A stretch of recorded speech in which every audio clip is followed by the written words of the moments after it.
I'm gonna take off my shoes.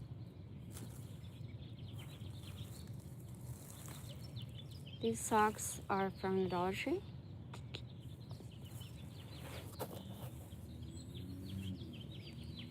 Happy spring equinox.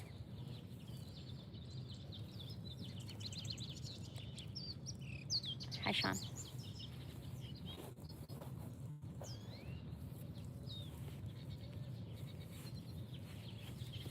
I have so many variations. Oh, you guys.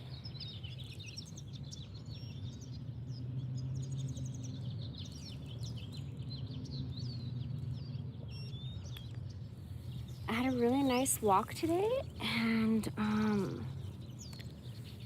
I found a bunch of books in the little free library I want to share with you guys.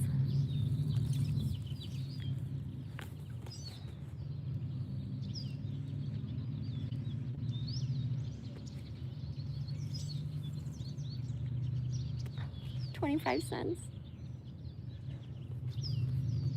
Learn to think the same way Bobby does. This is the secret. You will be put in increasingly complex situations where you will be required to think and move the way Bobby Fischer does. You'll be a better player after you take Bobby Fischer's chess course. It works. Oh, this is dope as fuck, bro. Wait.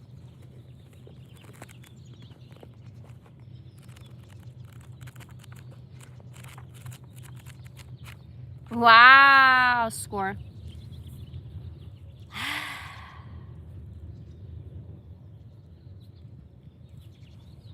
I'm so sick and tired of sleeping in my car. I'm so sick and tired of sleeping in my car that I'm this close to going back to Michael. People in these nice areas, they fucking treat you like shit when you're in your car. When I'm not in my car, because I look like a mysterious, interesting person, everybody wants to talk to me.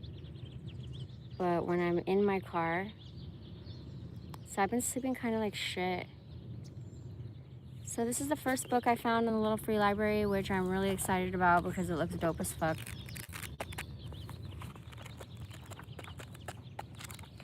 Okay. And this, because I feel like I'm going to be teaching classes online on how I became spiritual or whatever. Bro, this is hilarious. Oh shit, I almost killed you. The title got me. So it says, A Little Book of Big Things Nursing School Forgot to Teach You.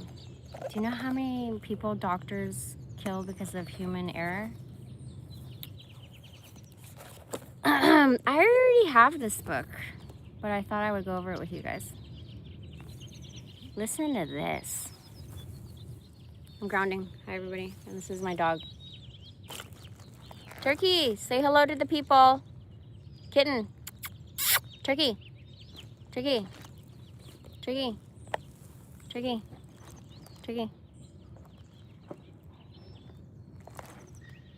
I can't believe he's sitting so close to me. He came, it's late. I was like, wow, he's so cute. So, you know, he's a comedian from Parks and Recreation, which I love that show so much. It's one of the only shows that I watched every episode, every season, along with Arrested Development, Lost. Fuck, that show fucked me up. In a short time, the whole culture of finding love has changed. No shit, Sherlock. I need to find a cave, God. Dramatically. And not just because of technology.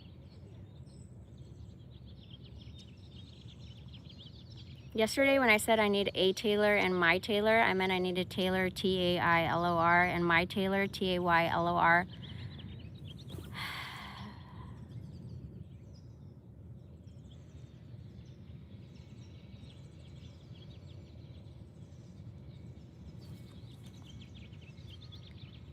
Okay, so not just because of technology. A few decades ago, people would find a decent person who lived in their neighborhood. I never have fucked with a neighbor, thank you God. Their families would meet, and after deciding neither party seemed like a murderer. So many serial killers out here, you gotta laugh at it, cuz. They would get married and soon have a kid, all by the time they were 24. Fuck that shit, bro. Your brain doesn't fully develop till you're 25. Today, people marry later than ever and spend years of their lives on a quest to find the perfect person, a soulmate. Oh, I need to breathe.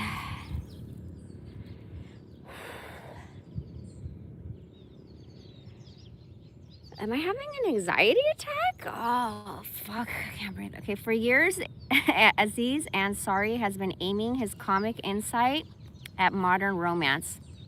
But for modern romance, the book, he has taken things to another level. He teamed up with NYU sociologist Eric Klinenberg to design a massive research project, consulting experts, drawing in thousands of messages on Reddit, and conducting interviews everywhere from Tokyo to Buenos Aires to Wichita.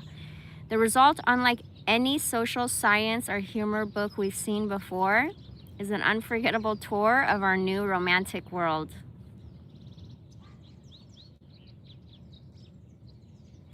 $0.50? This one was 25 cents. How old is this shit, bro? It looks pretty old. Look at the coloring, but it doesn't look dirty, thank God. Remember, guys, so this is dope. I'm literally gonna do this today.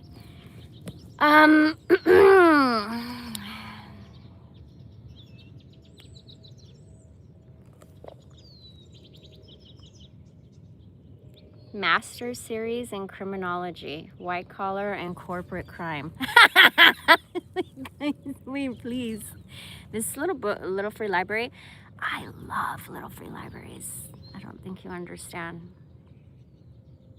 how many magical shit has happened to me with these little free libraries. Gilbert Geist, is Professor Emeritus in the Department of Criminology Law School at the University of California, Irvine. No way. Oh, this book is old as fuck. 50 cents, bitch. Look at this. I gotta look to see what year this is. Hold on.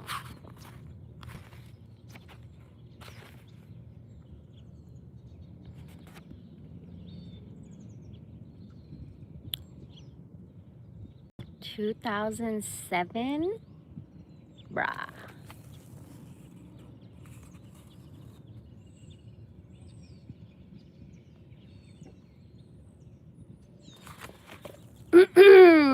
Best known for his major contributions to the white-collar crime literature, he has written more than 400 professional publications, including books, articles, and book chapters on such topics as the death penalty, film censorship, prisons, intellectual biographies, probation courts, juvenile justice and delinquency policy, prisoner rights, rape, homicide, victimless crime, victim compensation, violence, and corporate criminal liability, among others.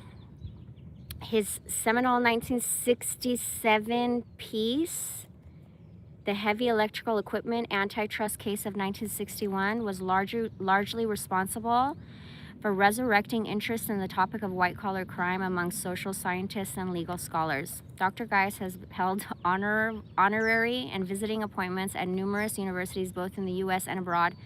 He's a former president of the American Society of Criminology and recipient of its Edwin E. Sutherland Award for Distinguished Research. He also has received research awards from the American Justice... I'm not going to read all this.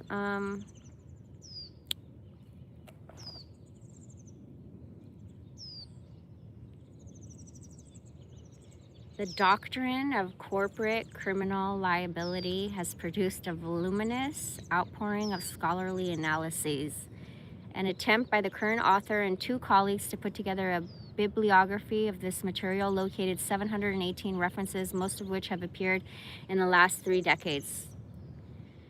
Then it has the number 69 as a reference for where that information came from. And then let me go to the back here. Where's the number 69? I swear I'm not joking. You don't believe me? Hold on. Sutherland white collar crime 125. The fuck?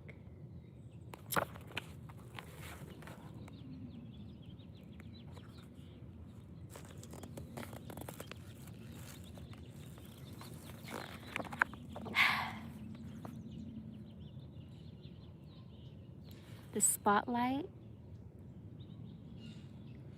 regarding corporate criminal liability currently focuses on what is labeled corporate governance.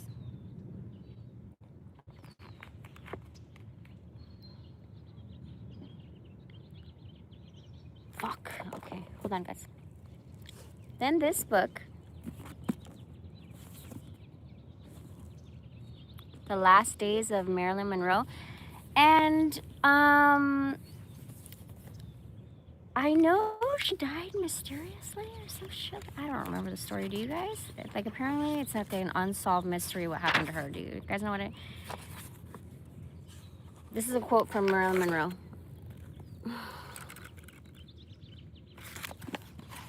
Hollywood is a place where they'll pay you $1,000 for a kiss and 50 cents for your soul.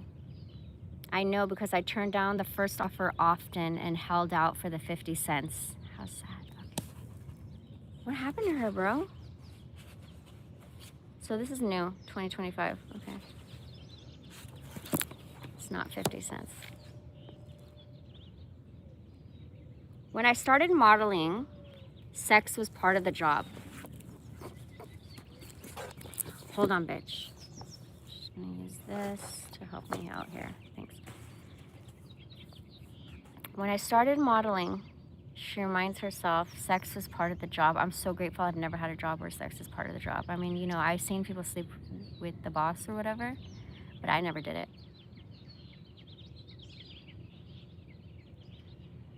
Oh my God, it's a dragonfly. All the girls did. They weren't shooting all these sexy pictures just to sell peanut butter in an ad or get a layout in some picture magazine. They wanted to sample the merchandise, and if you didn't get along, there were 25 girls who would. It wasn't any big dramatic tragedy. No one ever got cancer from sex.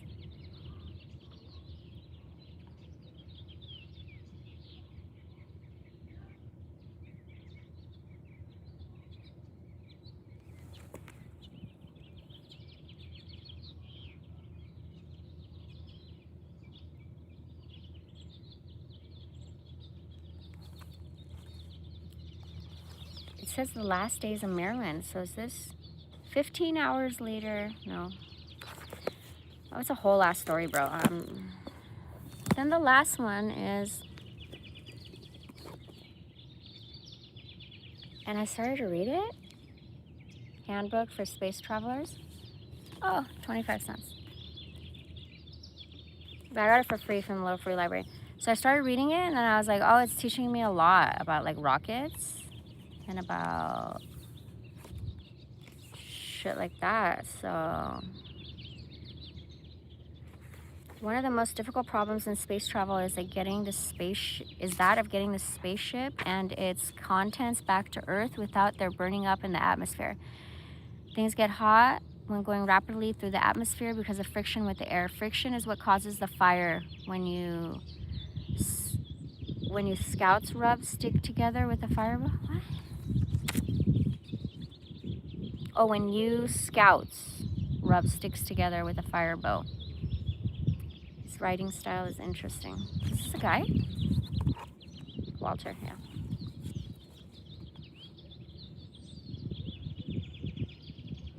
Up in the atmosphere, the heat is caused by the air rubbing against the hull of the rocket. The friction is generally called air resistance. Scientists have tried several methods to solve this problem. Using one of those methods, they have successfully brought back from outer space the nose cones of several rockets. Nose cones made of porous ceramic material were used instead of the usual ones that melt at about 15,000 degrees Fahrenheit. In addition, a coolant was sprayed throughout the porous ceramic nose so that it could withstand heat up to 26,000 degrees Fahrenheit. The fuck? You know by experience that moisture cools surfaces. A dog's moist nose is usually cool. Even more noticeable is the chillness you feel when you go out into a wet bathing suit. Friction would also be reduced if the nose cone were glided through the upper air to help slow it down before it entered the troposphere. Another means proposed to re-enter the atmosphere is the ferry sled. This would consist of a triangle with the edges curved up over a cylindrical cabin. If you throw a stone over the water of a lake in the right way, it will skip along, gradually losing speed until it drops down into the water. In the same way, the ferry sled would skip across the top of the atmosphere until it had lost enough speed to drop to Earth without burning up. The most novel type of re-entry ship is the drag brake. I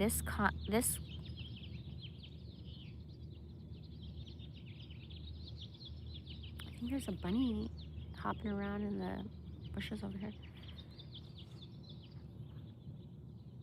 Drag brake.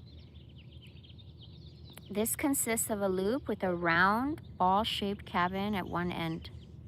This craft's motion through the atmosphere creates an electrical current over the surface of the ship. An artificial magnetic field is generated inside the loop.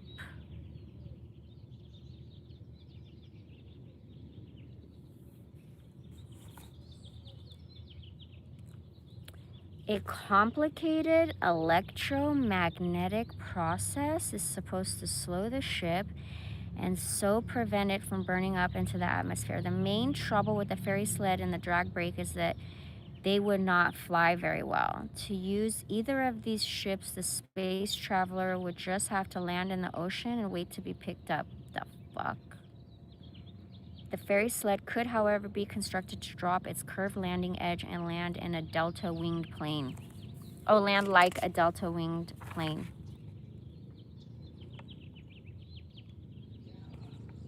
Manned interplanetary... Oh, we're on a new chapter.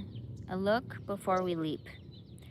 Manned interplanetary spaceships are still in the future, although the X-15 and the Pioneer bring the possibility closer. However, indirect exploration of space has gone on since man first learned to think. Astronomers had already learned a great deal about space before our modern complicated instruments were invented. In the 16th century, the Danish astronomer Tycho Brahe plotted the orbit of Mars with only a few simple navigational instruments.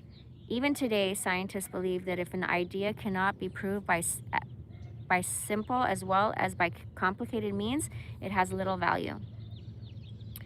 A major breakthrough came when Galilei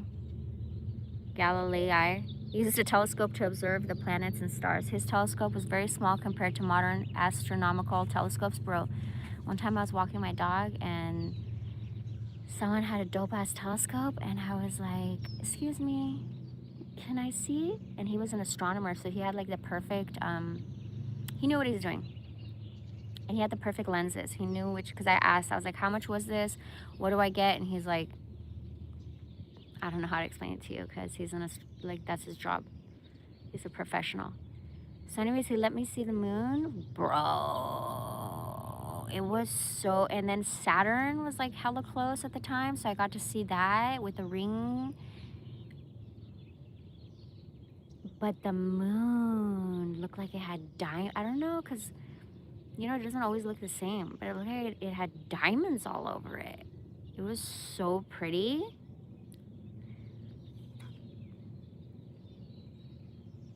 Photographing the sky. You can photograph the sky with a telescope. Just use an ordinary camera with a time exposure setting and choose a clear night for taking the picture. I wanted to do that, and I felt bad because I'm like, this poor guy's being nice to me, you know? He was married, and I could just tell that he was so uncomfortable. If his wife comes out, he's gonna like have a heart attack and die. I don't mean anything, you know, I'm just trying to be friendly, but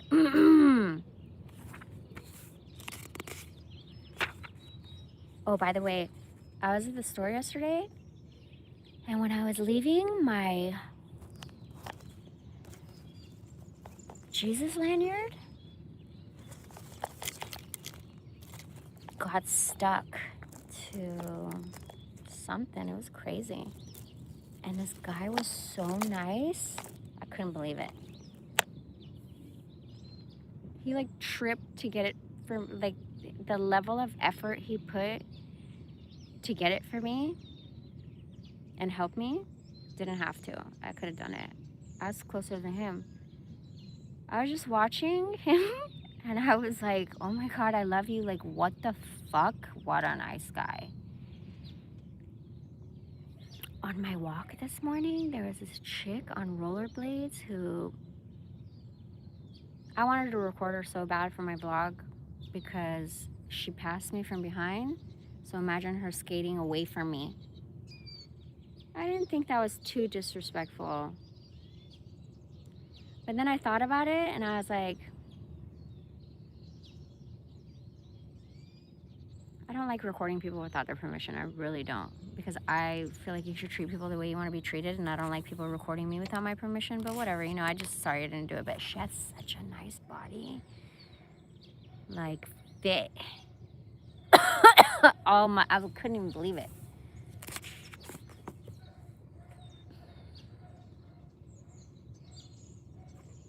I'm like having an anxiety attack because I feel like I don't belong anywhere, and it just fucking sucks ass. I really feel like an alien. I really do.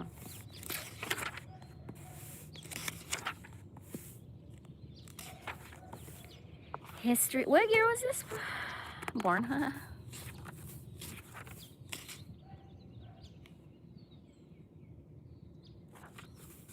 $1959.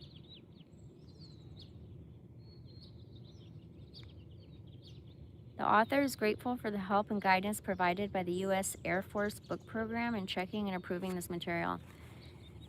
Damn.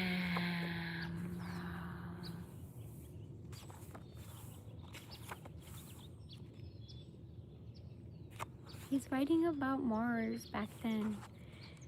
To start its flight to Mars, the interplanetary... Oh, remember one of the questions was like the moon or Mars? And I said, you guys answer first. And I'm not even reading the comments. I don't even know why the fuck I said that. And then I didn't answer it. The moon. Would I rather go to the moon or Mars? The moon.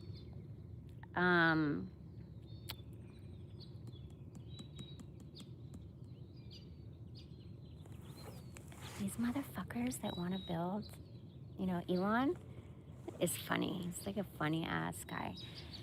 But anyways, he's just making hella money. So it's just crazy what people are funding him, just funding him. And it's like, what is this guy doing? But, oh my God. Imagine you have a dope ass pad on Mars. You're a fucking billionaire. You have a dope ass pad on Mars. Bitch, there's no oxygen and accidents happen. I don't care how many backup plans you have to have oxygen or whatever. That shit's sketch as fuck to me. I'm not trying to, no thank you, bitch. I don't want to go to Mars. I don't even want to really go to the moon. I'm not interested in any of that fucking shit. I love the Earth. It's such a beautiful planet and it's inhabited by a bunch of psychos, bro.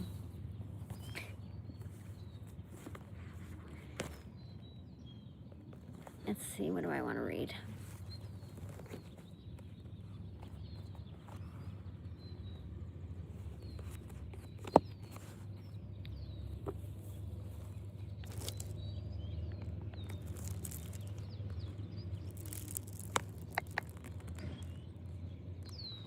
You know I gotta make it aesthetic. Hold on, bitch.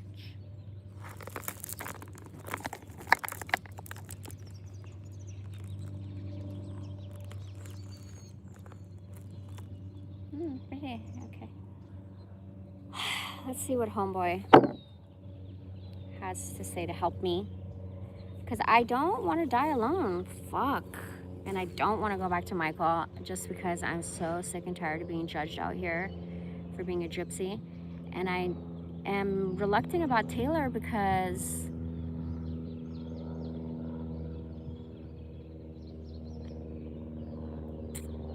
I got some vibes that I couldn't shake off. And one of the 4 agreements is don't assume, right? Bitch, I know I'm not supposed to assume or whatever. Hey, have you ever talked to someone and then they don't talk to you at night and then you're starting to wonder, like, do you have somebody at night? Huh. Because we only talked twice, and the first time he was at work. But he does work every day. Literally every day, no days off. His contract for the government job he has. And, but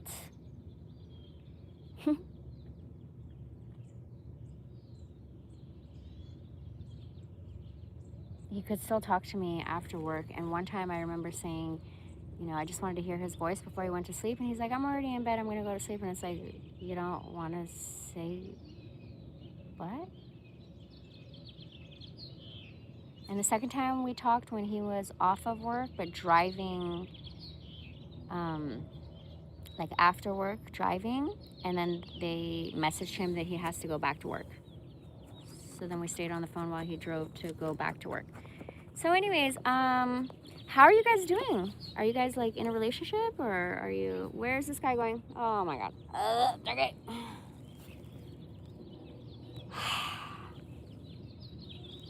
He's behind me, he's fine.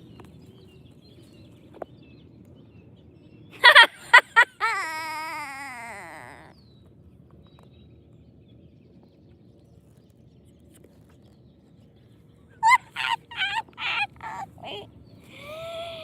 Wait.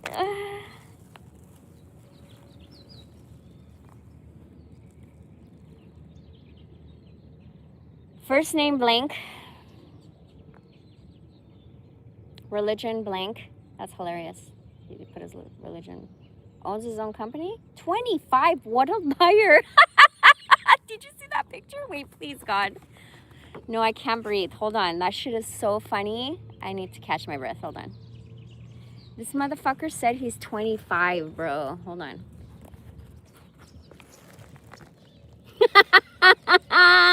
No, please. What a catfish. Oh, I can't with this shit, bro.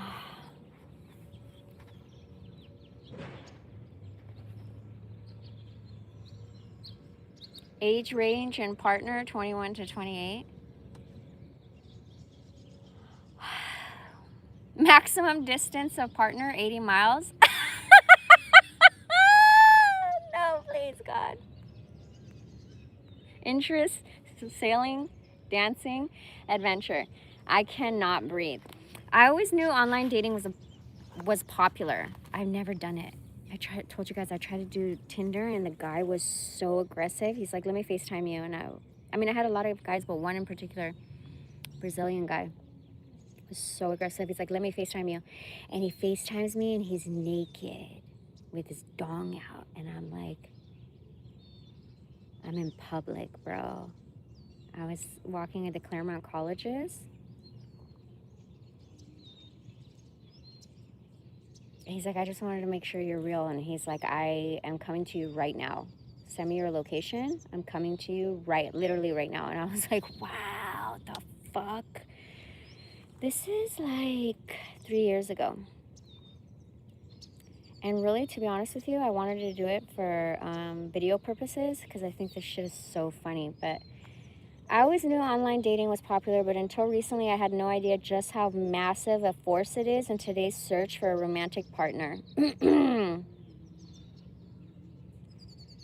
always feel like you should meet people organically. I don't know. That's just me. But I have heard of, you know, success stories or whatever. Like my friend from high school, she went on this Armenian dating website and found her husband and had kids. Are they still together? Damn, I don't know. I didn't keep in touch with her, but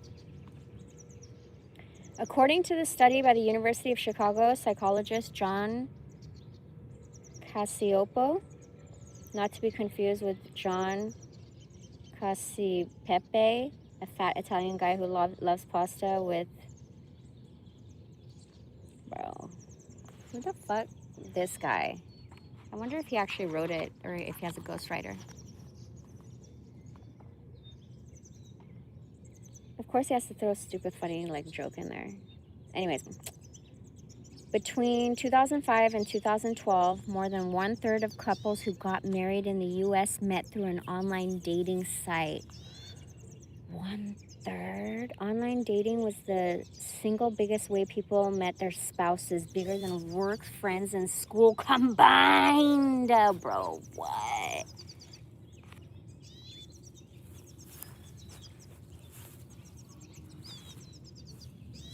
Am I in the frame? Oh, I'm ready to take a nap.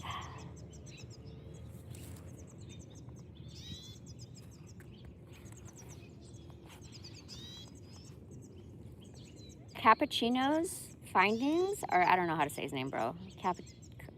Cacioppo. His findings are so shocking that many pundits question their validity, or else argue that the researchers were biased because they were funded by an online dating company. But the truth is that the findings are largely consistent with those of Stanford University. Is that better? Fuck.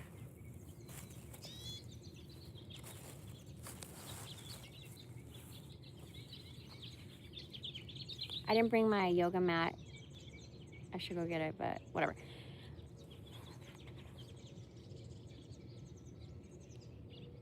Stanford University's sociologist Michael Rosenfeld, who has done more than anyone to document the rise of internet dating and the decline of just about every other way of connecting. His survey, How Couples Meet and Stay Together, is a nationally representative study of 4,000 Americans, 75% married or in a romantic relationship and 25% single. It asked adults of all ages how they met their romantic partners, and since some of the respondents were older, the survey allows us to see how things varied among different periods.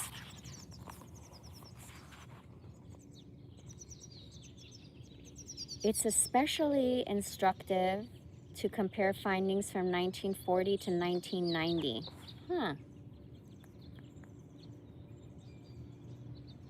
Right before the rise of online dating, and then again from the 90s until today.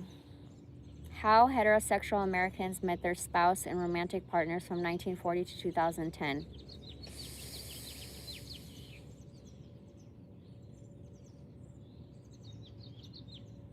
The fuck?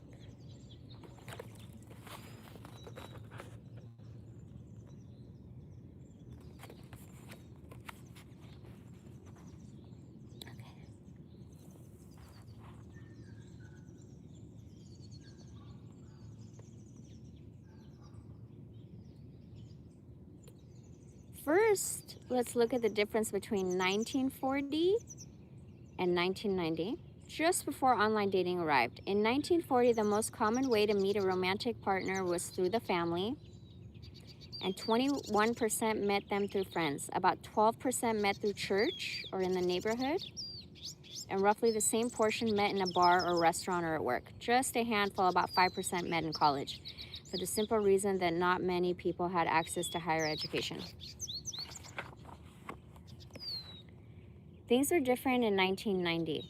The family had become a far less influential matchmaker, pairing up only 15% of singles, as did the church, which had plummeted to 7%.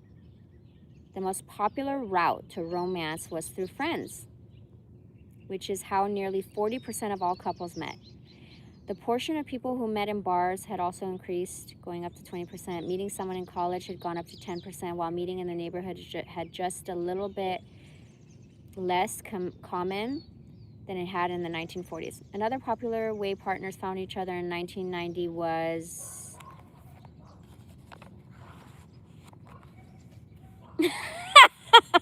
When a man would yell something to the effect, "Hey girl, come back here with that fine butt."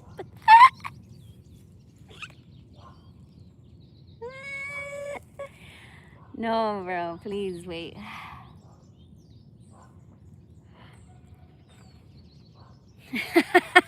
Another way, another popular way partners found each other in 1990. This is hilarious.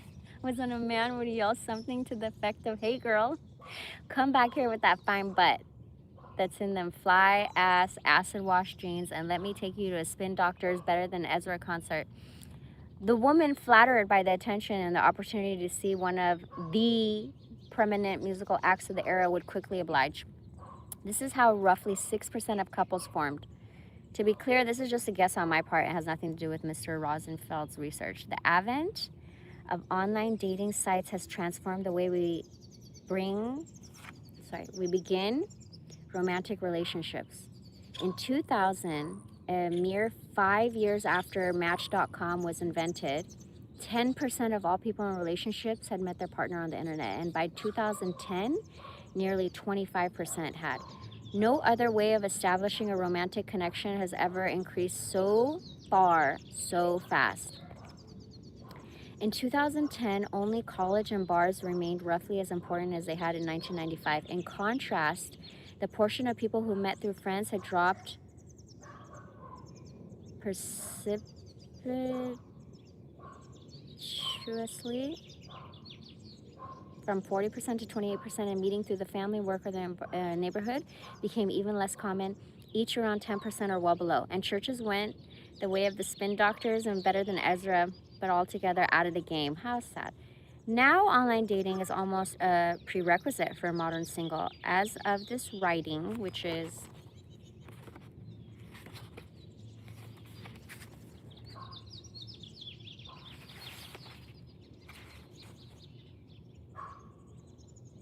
2015. Wow.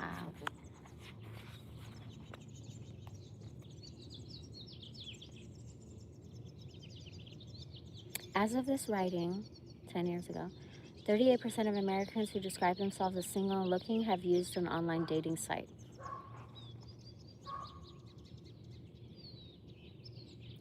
Internet dating has changed the game even more dramatically in what Rosenfeld calls thin markets, most notably people interested in same-sex relationships, but increasingly older and middle-aged straight people too.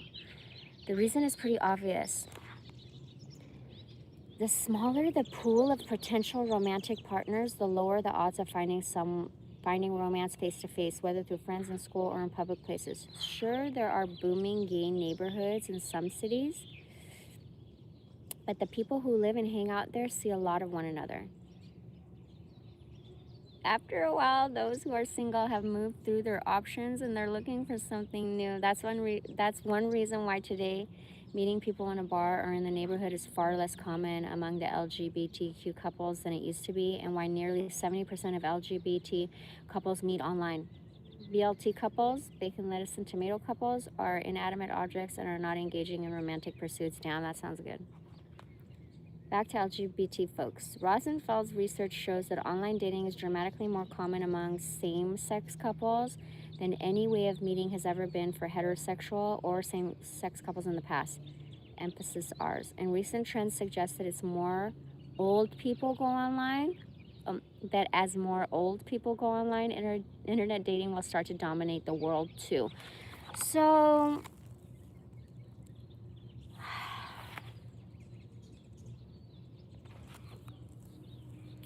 there's a lot of people that are closet bisexuals, and by people I mean guys. There's a lot of guys that are closet bisexuals, and I seem to attract them.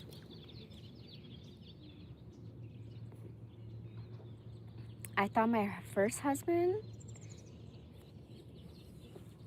was too friendly with his friends. I thought my second husband, well, he was honest with me. He experimented with guys when he was younger because he went to an all-boys school.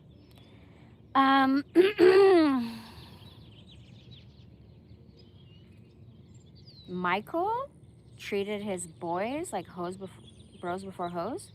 Michael treated his bros so good, like with so much respect, and hated females. Like the way he treated me was like dumping all his shit from his mom abandoned him when he was 2. His adopted mother is a fucking nutcase.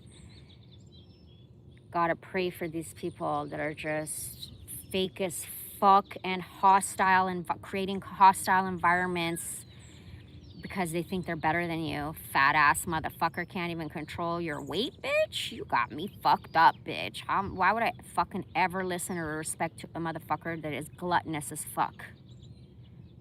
That's just crazy to me. And then his baby mama did him dirty, stole his identity. I don't know, whatever, but it's the same shit, different toilet. In between my 2 husbands, I lived with Tyson. Those are the only people I've lived with. Essie, my first husband that I lost my virginity to, then Tyson. He wanted to marry me, but he put me through the ringer because some girl trapped him into having a kid, and so he kept this whole testing shit is so, how much do you need to test someone to see that they're not like anything you've ever experienced in your life? Like, are you okay? And then my second husband,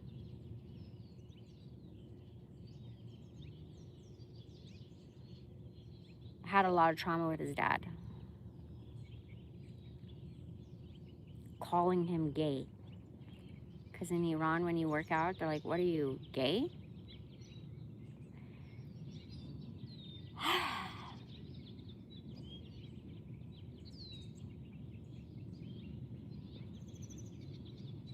I remember 25 years ago, I went to Palm Springs for spring break, and it was gay weekend. And all these buff-ass guys holding hands, I couldn't even believe it. It was a long time ago, though.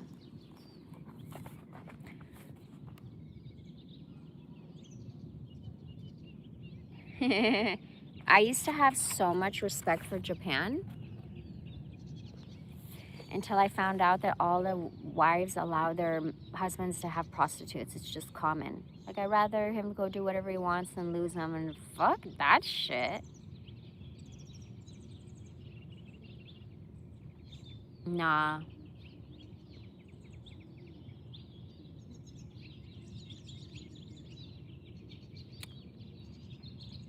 I don't know if it was a clip or some show, documentary, whatever, but like, I saw it 10 years ago, something like that. And it was how sex robots, life-size sex, not dolls, robots, were a thing. And this guy was so in love with his that his wife's like, what am I gonna do? And she let him have it. And she's still like, I was like,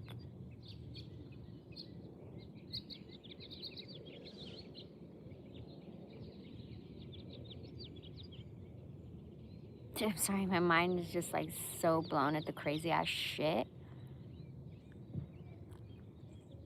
Meanwhile, in America, do you guys know the Lorena Bobbitt story? She taught me to put, you know, it in a meat grinder. Just kidding. Oh my God, this girl is fucking nuts, bro. She's like getting naked. Maybe it's my cue to get naked. She cut off her man's wiener, threw it out the window. He found it. They sewed it back on, bigger and better. But I don't know how that works. Like, does he have feelings still?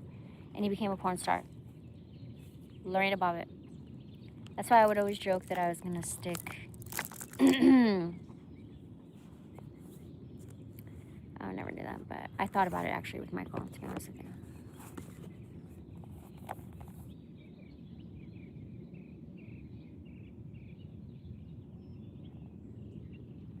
Character formation in online education stems from Joanne Jung's years of experience teaching online courses with the aim of improving the teaching environment for professors and the learning environment for students. By incorporating and customizing the best and most effective practices of a great professor in on-campus classes, reimagined for online delivery. Young shows how a higher level of learning and transformation can be achieved. Do I need chapstick? Chapters covering important topics such as working with the instructional designers, developing effective discussion prompts, using social media, hybrid courses, assessments, and much more will equip professors to teach excellent online courses. Handy? Oh, bro. What year is this?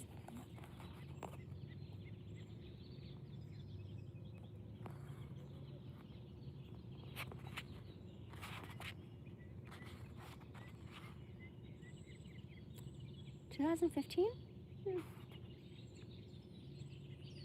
When I was in college, online classes were, I don't know how it is now, but they were so fucking annoying. Because you don't physically sit in class, because the way that I don't know how they do it now, but the way they did it before was you had to sit in class X amount of hours, so it's usually like 3 hours a week. And then they would give X amount of work to do outside of class. So if you're not sitting in class, then the online classes would give you so much busy work, tedious, annoying ass. I couldn't. A lot of people rather take online classes because they have to work or whatever, but I worked and I made a way to I always made a way. And it's so annoying because classes are either Tuesday, Thursday. So every time I worked at a bank, I had to tell them, sorry guys, I cannot, my days off have to be Tuesday and Thursday. Because it's Tuesday and Thursday or Monday, Wednesday, and sometimes Monday, Wednesday, Friday. Sometimes you get lucky and you can get a class Wednesday night, all 3 hours, pop it out at night, 6 to 9, or Friday,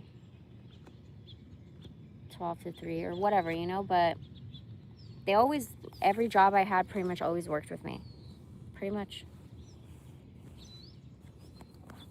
So the biblical studies, the fuck?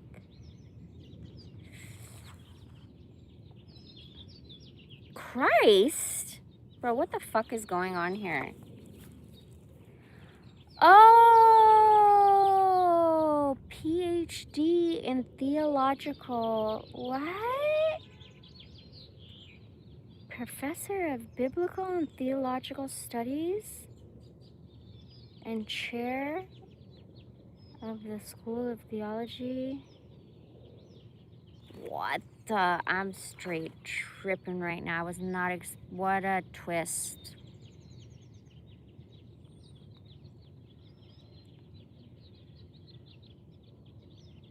How might a truth found in Psalm 139 impact how you relate to God, to yourself, to others in your community? What's Psalm 139? Fuck. Can somebody help me? Psalm 139. And I'll only read your comment if you tell me what that scripture is. I already had to block Michael this morning because he put some nonsense.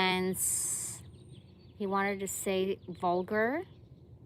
He was like, how many times have you been vulgar when it comes to my family and my children and the community and the police? Bitch, you talking about yourself? Stop projecting to me. But instead of vulgar, it said Bulger, his boyfriend, his plug. And I just blocked his ass, bro.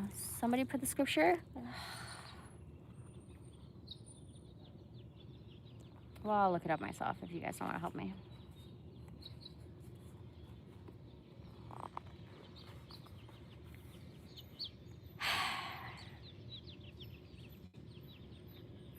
God describes how he sees you. How does knowing that God views others the same way affect a difficult relationship you have with another? How might sharing the good news of the gospel of Christ be extending friendship to a stranger? How might God be leading you to this, to someone in your sphere of influence? What new aspect of your identity in Christ resonates with your soul? How does your identity in Christ inform a challenging situation God is using to prove the reality of your identity in him?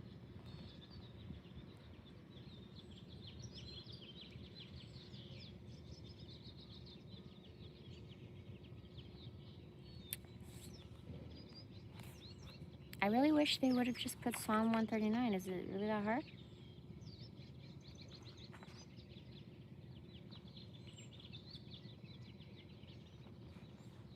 Huh?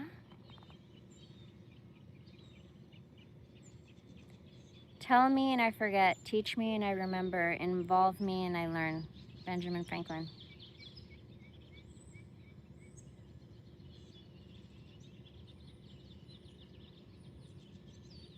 We should spend less time at universities filling our students' minds with content by lecturing at them, and more time igniting their creativity by actually talking with them. Wow.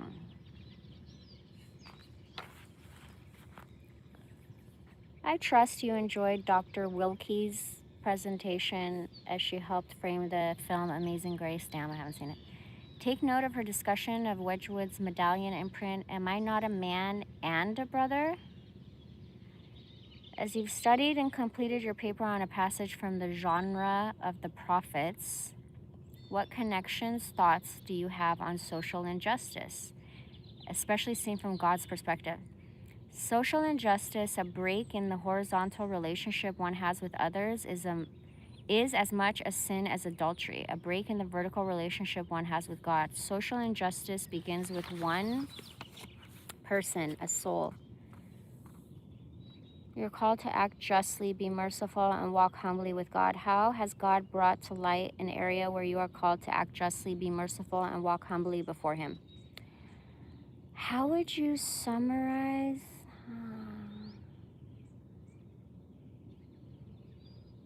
What challenges could you anticipate in discussing end-of-life matters with your parents? The fuck?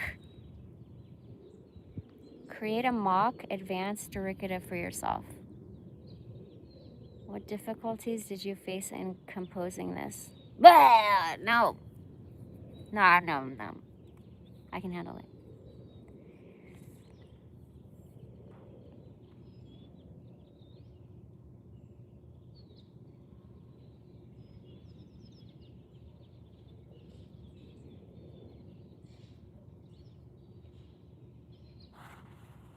How much money is enough? And how do you know when you have enough?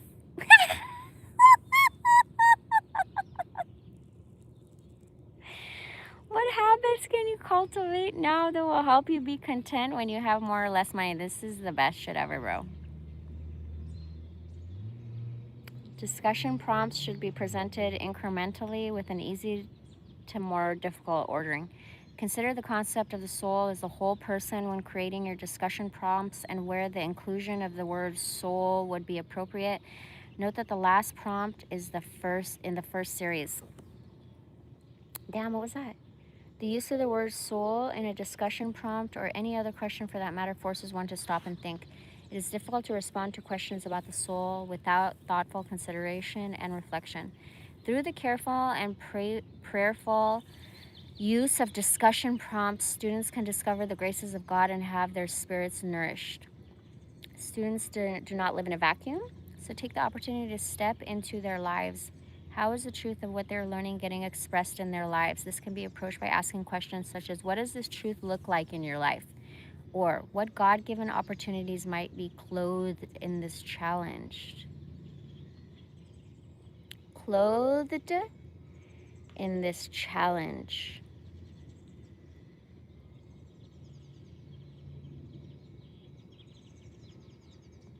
Or by commenting on how you have observed God working in an individual's life or your own. Press students to be specific and to avoid superficial, cliche, or cosmetic answers. Take the opportunities to leave either a written or media comment for students. These validate their efforts and the encouragement can be deeply received.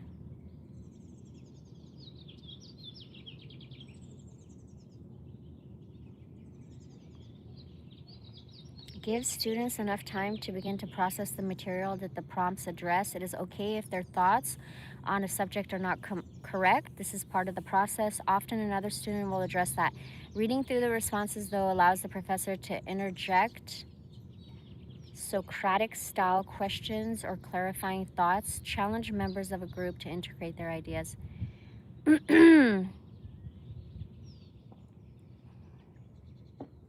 Exercise discernment when electing to send a comment.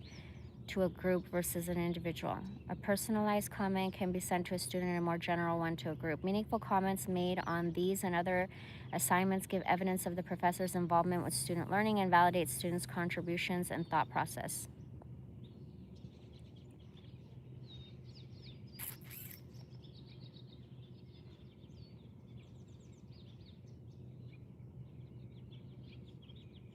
Huh.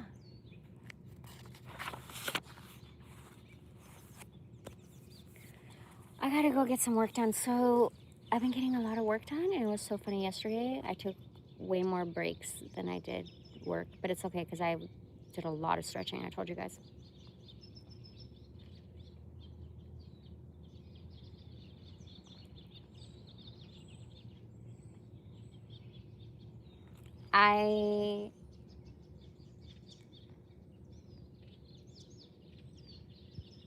This book went from one of my least favorite from the bunch today.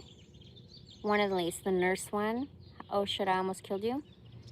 That's my least favorite. Watch it be my favorite. I haven't even opened it yet. That's hilarious. But this is my favorite one now. Damn, that's crazy. Nobody help me with that Psalms?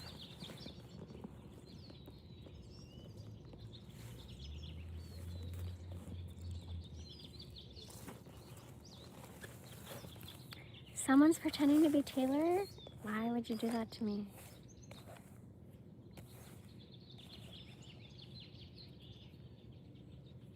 I'm actually not sure how she had the time or the energy to write this book between untangling all of my lines.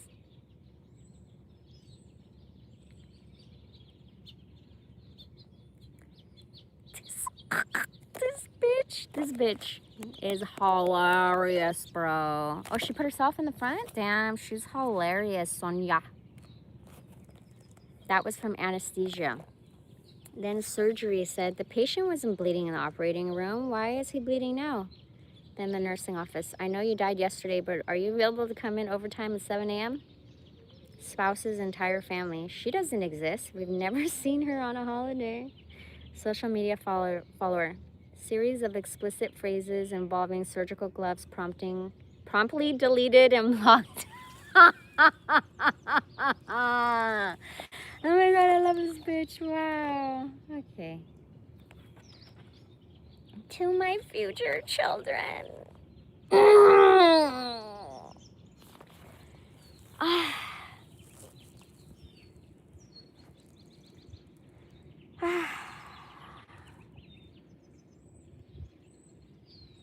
God bless you. I love you. God bless you.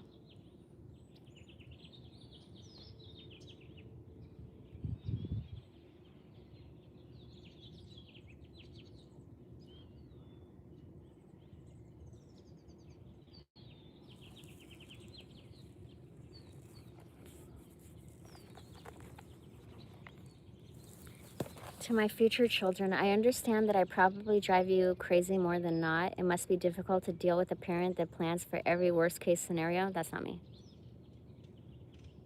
Hell no. What you do not realize is that I have lived through all kinds of worst case scenarios. I'm not sure how I would bear being in those shoes. I know it must be silly that you only go to the doctor's office when you're really, really sick. It must be incredibly annoying that I sometimes make you wash your hands before and after going to the bathroom. And I'm sure that you're irritated when I'm the only parent missing from holiday sporting events and weekend activities. Just remember that while I am sleeping day or night, I'm resting up to care for other people and annoy them just as much as I annoy you. You didn't choose to have a parent that is a nurse, but I promise you someday I believe that you will look at me as a valuable resource, and I hope a wonderful parent. I may have moments when I'm cranky and short.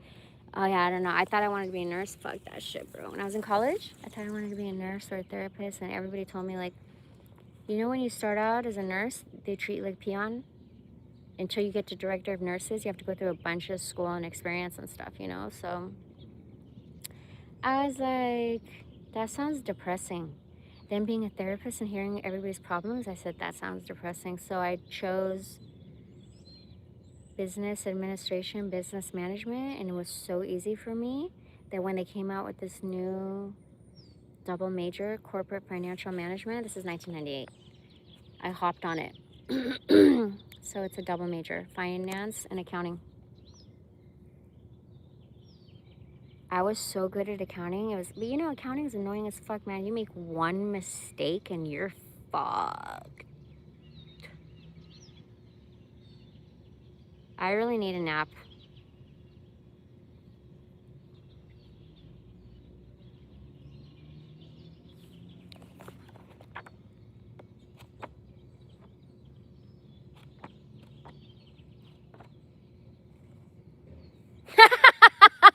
No, please, God.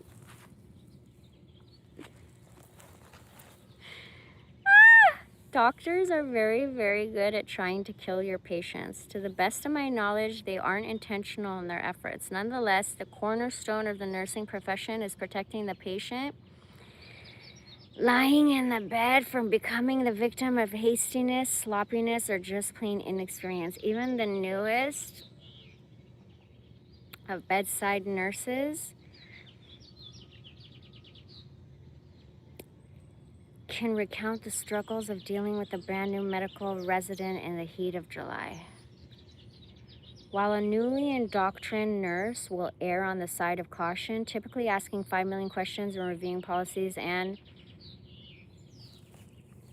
nauseam before proceeding to administer medication, perform a procedure, or even order a patient lunch, the first-year doctor sometimes seems to fall on two ends of a patient care spectrum.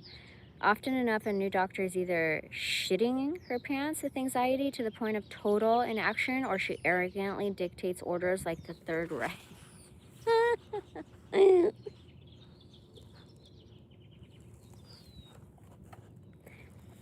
Please understand one extremely important point. I am by no means in the business of physician bashing. My very best friend in the world is a physician, and my sister is married to a great one. I have tremendous respect for their passion, practice, and relentless work ethic. Working in the cardiothoracic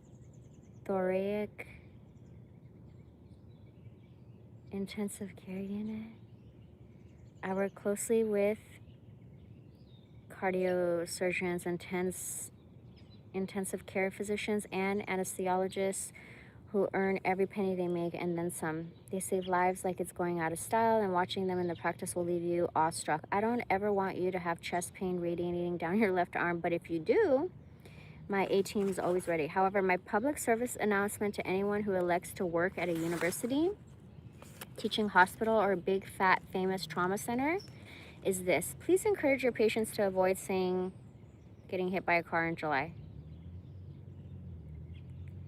Got a baby coming that's due on Independence Day? Pray to be induced a week earlier. Because on July 1st, all across the land, short coats become long coats. Medical students rock a super obvious short laboratory coat throughout their training. If you experience this fashion plate coupled with a shit-eating grin and a terror-filled gaze, there's a pretty good chance that the person holding pressure on your patient's bleeding incision, one, has never actually done it before, or two, lied and said she has.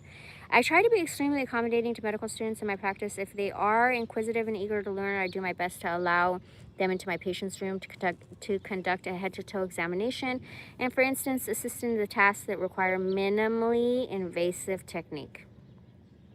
However, foolish be the nurse that lets a student actually do something to a patient without circling the room like a hawk. Again, this in no way serves to discredit the medical students and the insane amount of clinical,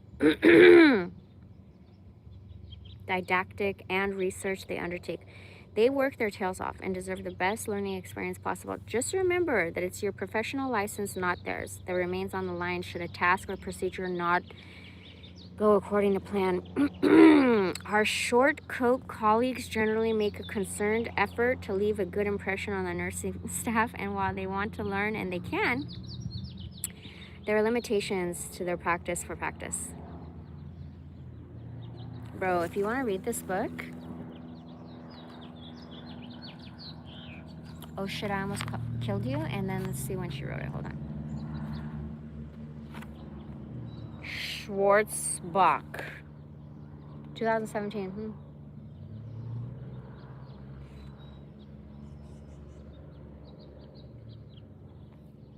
I'm sorry for what I said when I was hungry. I love you to the stars. I gotta go, guys. I gotta look up this Psalms 139 since nobody wanted to help me. Thanks a lot, guys.